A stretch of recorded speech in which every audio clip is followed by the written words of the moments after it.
Rotero, N. After half a century of studying the rise and fall of civilizations, I've reached an inescapable conclusion that may sound alarmist but is rooted in undeniable historical patterns. The survival of Western civilization, everything we've built over 2 millennia, hangs on a single thread: whether Christianity can recover its moral authority and cultural confidence. This isn't religious sentiment, it's historical fact. Every great civilization that abandoned its founding spiritual principles collapsed within generations. We're witnessing this process accelerate before our eyes. From my editor's desk at the New Statesman decades ago, I championed secular progress. But the evidence of history has taught me otherwise. The question isn't whether Christianity is convenient for modern life, it's whether Western civilization can survive without it. Today, I'll show you why this choice will determine everything. Chapter 1: The Foundation That Built a World. Christianity didn't merely influence Western civilization, it created it. This isn't hyperbole but demonstrable historical fact that secular historians consistently underestimate or ignore entirely. When I researched a history of Christianity, I discovered that virtually every institution we consider fundamental to civilized life emerged from Christian principles: universities, hospitals, the scientific method, constitutional government, human rights, even the concept of progress itself. Consider the transformation Christianity wrought upon the ancient world. Before Christ, life was brutal, short, and meaningless for most humans. Slavery was universal, infanticide common, women treated as property, and the weak systematically exploited. The Christian Revolution changed everything by introducing radical concepts that seem obvious only because we've inherited them. Every human possesses inherent dignity. Love is stronger than power. Truth matters more than success. And the strong have obligations to protect the weak. The medieval synthesis created by Christian thinkers like Aquinas provided the intellectual framework that made the Renaissance, the scientific revolution, and the Enlightenment possible. Universities from Oxford to Harvard were founded to train Christian clergy. The scientific method emerged from the Christian belief that God created an orderly universe whose laws could be discovered through reason. Constitutional government developed from Christian ideas about the limits of earthly authority and the accountability of rulers to divine law. Even secular achievements we attribute to the Enlightenment: religious tolerance, individual rights, democratic government, actually represent the political application of Christian principles about human dignity and moral equality. The Declaration of Independence doesn't say men are created equal because Jefferson thought so, but because they are endowed by their Creator with certain unalienable rights. Remove the Creator, and the entire foundation collapses into mere opinion.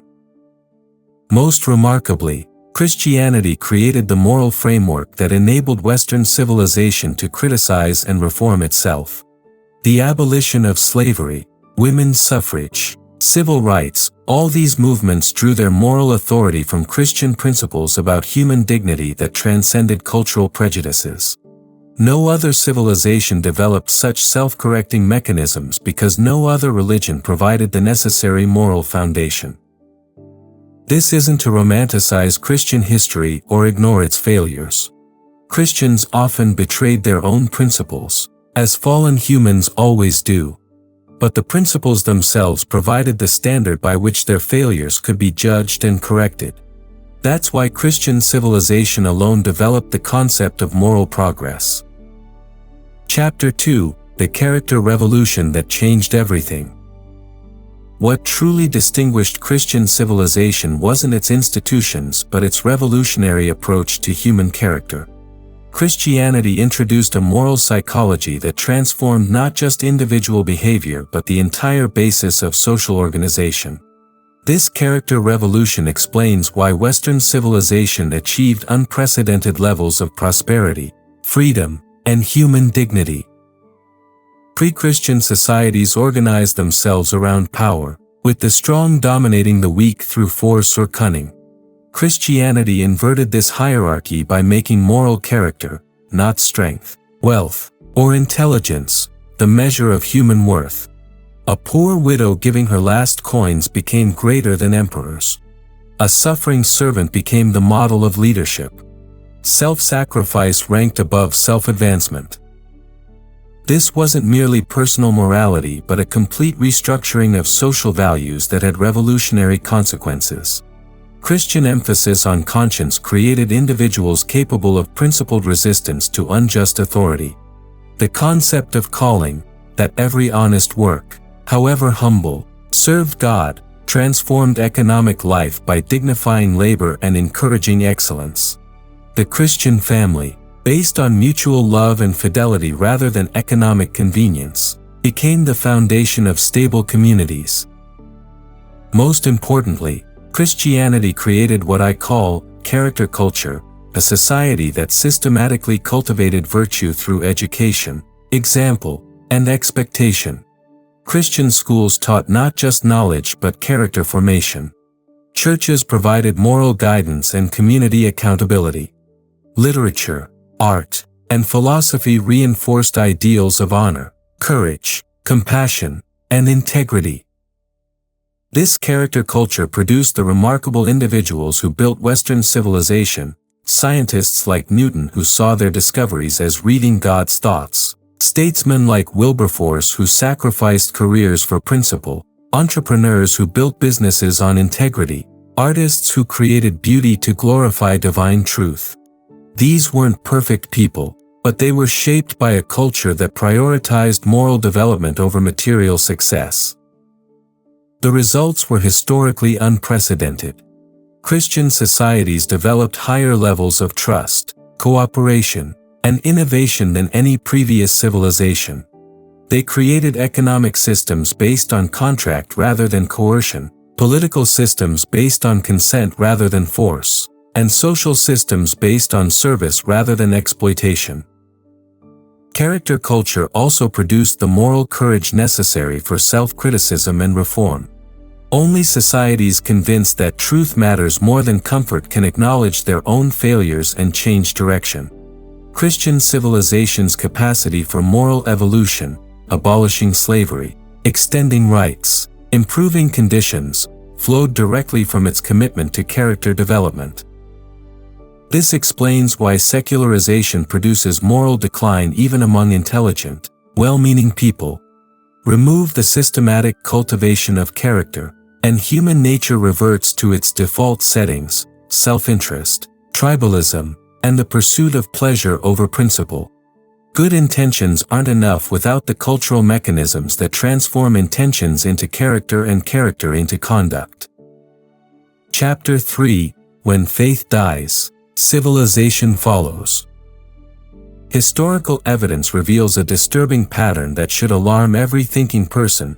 When societies abandon their founding spiritual principles, they invariably collapse within a few generations. This isn't religious propaganda but observable fact documented across cultures and centuries. Today, we're witnessing this process unfold in real time across the Western world. The Roman Empire provides the clearest example. As traditional Roman religion lost credibility among the educated classes, moral authority dissolved, civic virtue declined, and the empire gradually became ungovernable. The barbarian invasions merely finished what internal decay had already accomplished. Significantly, the parts of the empire that survived longest, the Byzantine territories, were those that embraced Christianity most completely. More recently, we've seen this pattern repeat in revolutionary France, communist Russia, and Nazi Germany. In each case, the systematic destruction of Christian faith and institutions preceded social collapse and tyranny. The French Revolution's attempt to replace Christianity with the cult of reason led directly to the terror. The Russian Revolution's war on religion produced the Gulag. Nazi attempts to replace Christianity with racial mysticism enabled the Holocaust. Contemporary Western societies are following the same trajectory, though more gradually. As Christian belief and practice decline, we observe predictable consequences: rising suicide rates, family breakdown, declining birth rates, increasing social isolation, loss of civic engagement, and the collapse of shared moral standards. These aren't coincidental trends but inevitable results of abandoning the spiritual foundations that made Western civilization possible. The data is undeniable. Countries with strong Christian traditions consistently rank higher in measures of social trust, voluntary charity, civic participation, and overall well-being. Societies that have most completely secularized, particularly in Western Europe, struggle with demographic decline, social fragmentation, and cultural nihilism that threaten their long-term survival. Most tellingly, secular societies prove incapable of sustaining the very values they claim to cherish. Without transcendent foundation, concepts like human dignity, universal rights, and moral progress become mere preferences that shift with changing fashions. Contemporary, woke ideology perfectly illustrates this problem. It attempts to maintain Christian moral demands, concern for the oppressed, universal human dignity, the priority of justice, while rejecting the Christian foundation that makes these demands coherent and compelling. The result is moral chaos disguised as moral progress. When everything is relative except the demand for tolerance, tolerance itself becomes impossible to defend. When all cultures are equal except Western culture, which is uniquely evil, moral judgment becomes impossible. When gender is fluid but racial identity is fixed, logical consistency disappears entirely. This isn't sustainable. Societies cannot indefinitely maintain moral standards they no longer believe in or defend values they cannot rationally justify. Eventually, the contradictions become impossible to ignore, and social consensus collapses into competing tribalisms or authoritarian control. History offers no examples of non-religious societies successfully maintaining high levels of civilization over extended periods. The burden of proof lies on those who claim contemporary Western societies can somehow transcend this universal pattern through superior education or institutional design. Chapter 4: The Intellectual Betrayal of Our Time. The most devastating aspect of Christianity's decline isn't happening among the ignorant masses but among the intellectual elites who should be civilization's guardians. In my research for intellectuals, I discovered a disturbing pattern. Many of history's most celebrated thinkers privately betrayed the very principles they publicly advocated. Today's intellectual class continues this tradition of moral hypocrisy while actively undermining the Christian foundations they themselves depend upon. Consider the paradox of modern academia. Universities founded by Christians to advance truth now systematically exclude Christian perspectives from serious consideration. Professors who demand diversity in every other area maintain rigid conformity on questions of faith and morality. Scholars who claim to champion reason refuse to engage rationally with religious arguments, dismissing them through prejudice rather than investigation. This intellectual dishonesty has devastating consequences. When universities abandon their commitment to truth-seeking in favor of ideological conformity, they cease to be genuine educational institutions and become indoctrination centers. Students graduate with impressive credentials but impoverished minds, equipped with opinions but not wisdom, information but not understanding. The corruption spreads throughout society as these miseducated elites assume positions of influence in media, government, and culture. They promote policies based on abstract theories rather than historical experience, dismiss traditional wisdom as ignorance, and show contempt for the very people and institutions that created the prosperity and freedom they enjoy. Most tragically, these intellectual elites consistently overestimate their own wisdom while underestimating the complexity of the civilizational inheritance they're dismantling. They imagine themselves creating a more rational, just, and humane society while systematically destroying the cultural foundations that made such ideals possible in the first place. Take contemporary discussions of morality. Academic philosophers produce elaborate theories about ethics while remaining strangely unable to explain why anyone should actually behave ethically. They can describe moral intuitions but cannot justify them, can analyze ethical systems but cannot ground them in anything more solid than personal preference or social convention. This intellectual poverty has practical consequences. When moral education becomes impossible because morality itself cannot be rationally justified, society inevitably experiences moral decline. Young people receive sophisticated training in critical thinking but no guidance about what deserves their loyalty, how they should live, or what makes life meaningful. The scientific community exhibits similar contradictions. Scientists who insist that only empirical evidence matters somehow know that human rights exist, that truth is better than falsehood, and that knowledge should serve human flourishing, none of which can be proven through scientific methods. They live by faith while denying faith's legitimacy. Perhaps most remarkably, many intellectuals acknowledge that Christian moral teachings produce better outcomes than secular alternatives but still reject Christianity as unscientific.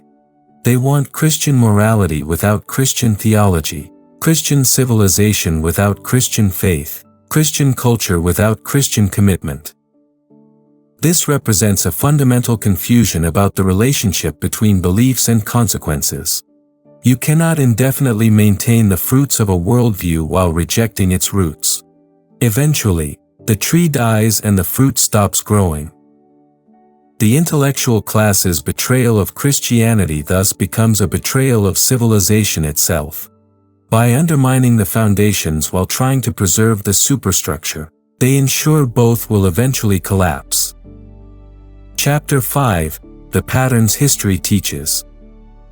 After decades of studying civilizational rise and decline, I've identified recurring patterns that should inform our current crisis. History doesn't repeat exactly, but it rhymes with remarkable consistency. Societies that abandon their spiritual foundations follow predictable paths toward cultural disintegration, and the warning signs are unmistakable in contemporary Western civilization. The pattern begins with prosperity leading to complacency. Success breeds confidence that current achievements represent permanent progress rather than fragile inheritance requiring constant cultivation. Citizens begin taking their freedoms, institutions, and moral order for granted, assuming these blessings are natural rather than historically exceptional gifts that must be preserved through deliberate effort. Next comes intellectual sophistication that rejects traditional wisdom as primitive superstition. Educated elites convince themselves they've transcended the limitations of their ancestors through superior knowledge and moral insight. They systematically dismantle inherited institutions and customs without understanding their function or replacing them with workable alternatives. The third stage involves moral relativism masquerading as enlightenment. Traditional moral standards are abandoned as judgmental or oppressive, but nothing coherent replaces them. Society becomes unable to distinguish between right and wrong, truth and falsehood, beauty and ugliness, wisdom and foolishness. Everything becomes matter of personal opinion or cultural preference. This moral confusion leads inevitably to social fragmentation. Without shared values, communities lose cohesion and mutual trust.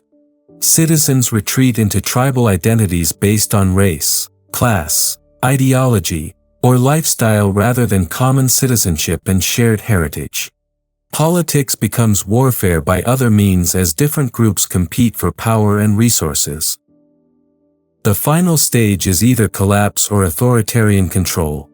Societies cannot function indefinitely without moral consensus and social trust.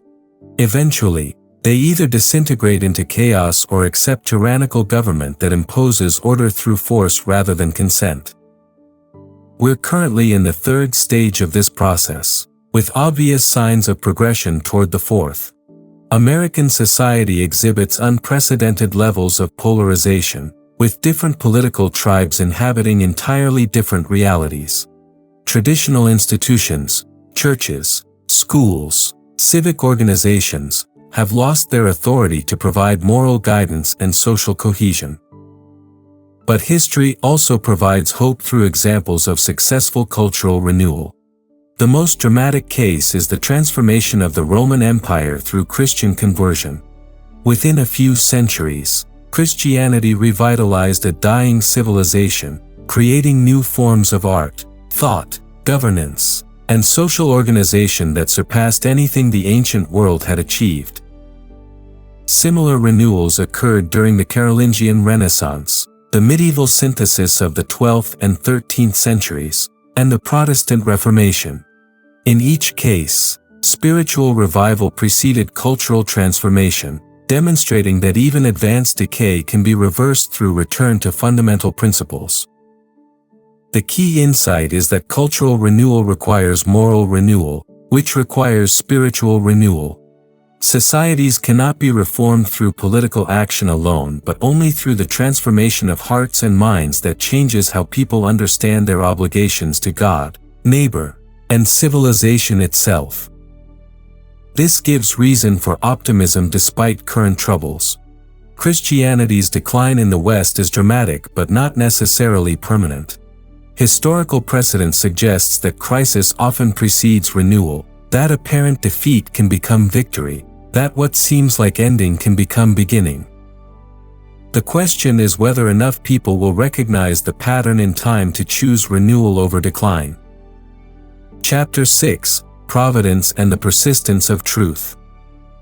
One of the most remarkable aspects of studying history intensively is discovering how apparent accidents and coincidences often reveal deeper patterns of meaning.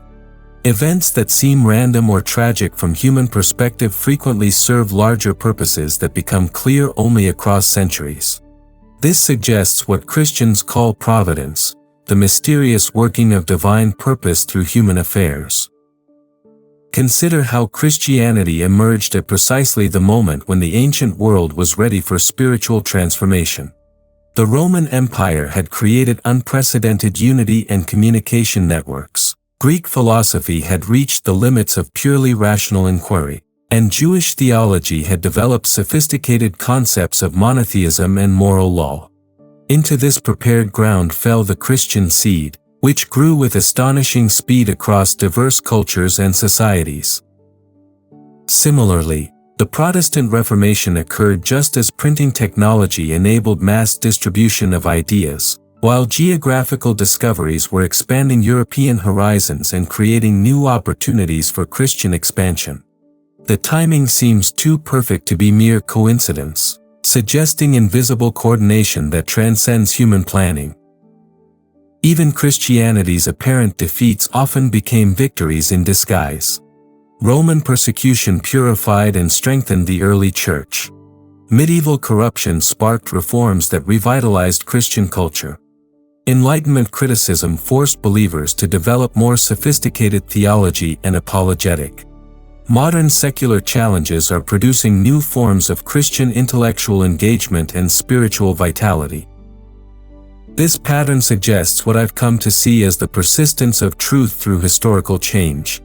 No matter how powerful the forces arrayed against Christian faith, it continues to demonstrate remarkable resilience and adaptability. Ideas that seem to have permanently discredited Christianity, Darwinian evolution, historical criticism, scientific materialism, eventually find ways of being integrated into broader Christian understanding. The reason appears to be that Christianity addresses permanent features of human nature and social existence that cannot be eliminated through intellectual sophistication or technological progress. People still need meaning, purpose, moral guidance, and hope. They still struggle with guilt, mortality, and the gap between their ideals and actions. They still require communities based on love rather than mere interest. Secular alternatives consistently fail to provide adequate substitutes for these spiritual needs. Marxism promised earthly paradise but delivered hell on earth. Psychological therapies offer techniques but not transformation. Consumer culture provides distractions but not satisfaction. Scientific materialism explains mechanisms but not meanings. This failure isn't accidental but inevitable. Human beings are spiritual creatures who cannot flourish in purely material environments. Attempts to create societies based on secular principles alone invariably produce the problems we observe today: nihilism, despair, social fragmentation, and moral confusion. But providence works through human agency, not despite it. Divine purposes are accomplished through human choices and actions, which means current crisis represents both judgment and opportunity. The collapse of secular certainties creates openings for Christian renewal, but only if Christians respond with wisdom, courage, and faithfulness. The task requires intellectual honesty about Christianity's past failures while maintaining confidence in its ultimate truth. Christians must acknowledge ways their ancestors betrayed gospel principles while defending the principles themselves. They must engage seriously with legitimate criticisms while refusing to accept illegitimate premises. Most importantly, they must demonstrate through their lives and communities that Christian faith produces better human beings and better societies than secular alternatives. Arguments alone cannot convince skeptics, but transformed lives and transformed communities can. History suggests this process is already beginning.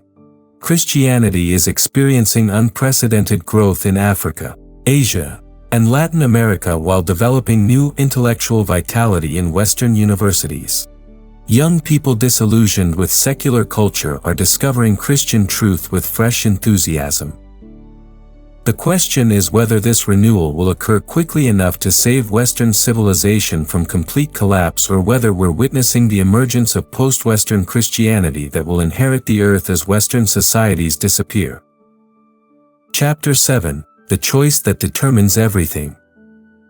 We stand at one of history's great turning points, facing a choice that will determine not just America's future but the fate of Western civilization itself. The decision is stark and unavoidable: recover our Christian foundations or watch everything our ancestors built crumble into ruins. There is no middle ground, no secular alternative that can preserve Christian achievements while rejecting Christian faith. The evidence from my lifetime of study is overwhelming. Every attempt to maintain Christian morality without Christian theology, Christian civilization without Christian commitment, or Christian culture without Christian faith has ended in failure.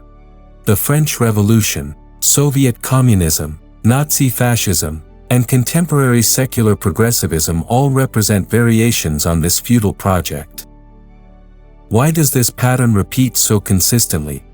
Because Christian civilization isn't simply a collection of useful customs and institutions that can be maintained through habit or convenience.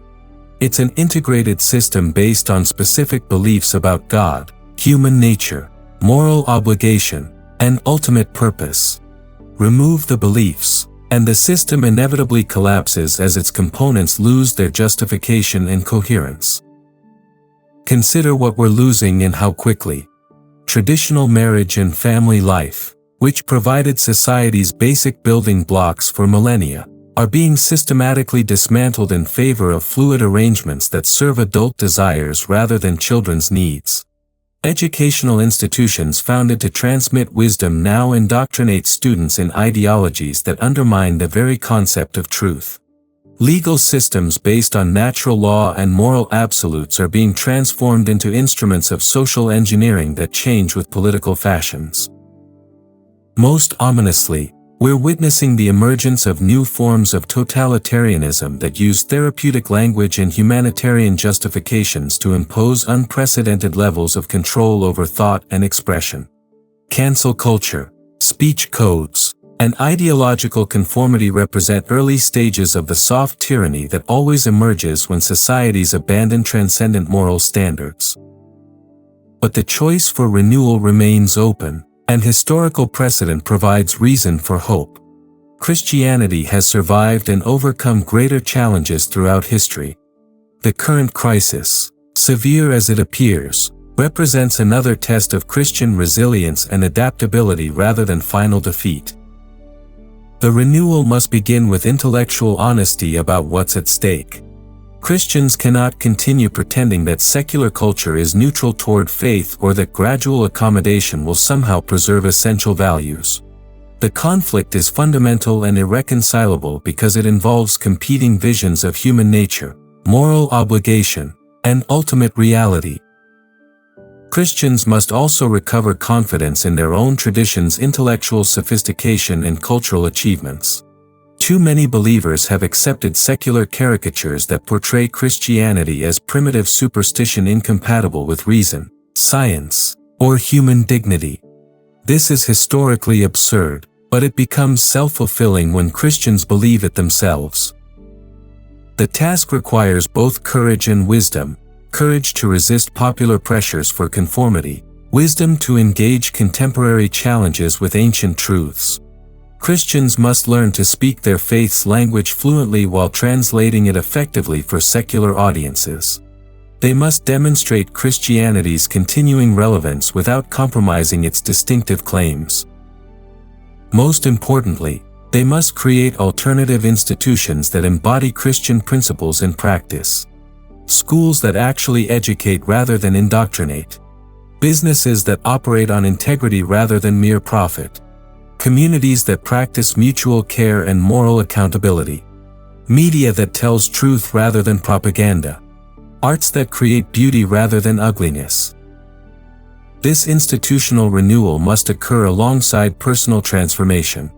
Individual Christians must become the kind of people who make Christian civilization attractive and plausible to their neighbors. They must exhibit the character qualities, integrity, compassion, courage, wisdom, that demonstrate Christianity's power to transform human nature. The window of opportunity may be narrow, but it remains open. Western civilization can still choose renewal over decline, hope over despair, truth over relativism. But the choice must be made soon, before cultural decay becomes irreversible collapse. History will judge our generation by how we respond to this moment of crisis and opportunity. Conclusion. After a lifetime of studying the forces that build and destroy civilizations, I'm convinced we face the most critical choice in Western history. The patterns are clear, the evidence overwhelming: save Christianity or lose everything we've inherited from 20 centuries of Christian civilization. This isn't religious sentiment but historical fact. No society has ever successfully maintained the achievements of Christian culture, human dignity, constitutional government, scientific progress, artistic beauty, moral development, while rejecting the Christian foundation that made them possible. The choice is ours, but not for long. Civilizations follow predictable trajectories, and ours is well advanced toward either renewal or collapse. The outcome depends on whether enough people recognize what's at stake and choose accordingly. History teaches that such renewals are possible but require moral courage, intellectual honesty, and spiritual commitment. They demand individuals willing to stand against prevailing currents, defend unpopular truths, and rebuild broken foundations. The task begins with each of us examining our own lives and communities. Are we part of the problem or part of the solution? Do our choices strengthen or weaken the civilization we claim to value? The future remains unwritten, but the pen is in our hands. May we choose wisely, while there's still time.